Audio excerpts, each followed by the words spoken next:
Beloved congregation, this morning we continue to follow the Lord Jesus in his early ministry. And as we saw last week, recall he went to Jerusalem for the Passover feast. And there just before the Passover, he cleansed the temple.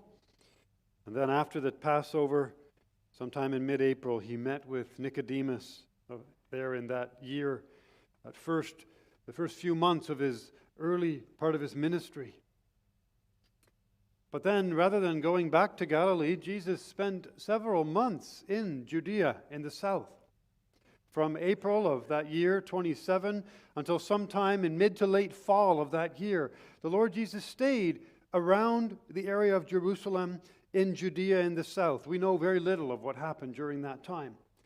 Other than that, John tells us that Jesus preached and his disciples baptized many people. If you turn to the beginning of John 4, you can find that given us. When therefore the Lord knew how the Pharisees had heard that Jesus made and baptized more disciples than John, though Jesus himself baptized not, but his disciples, he left Judea.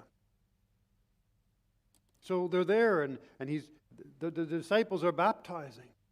And they're gaining more followers even than John, and this took some months. But then, as those first verses of this fourth chapter tell us, Jesus sensed that because of that popularity, he was on a collision course with the Pharisees for all his popularity, and the time for that was not yet, and so he goes back to Galilee. And that also explains verse 44.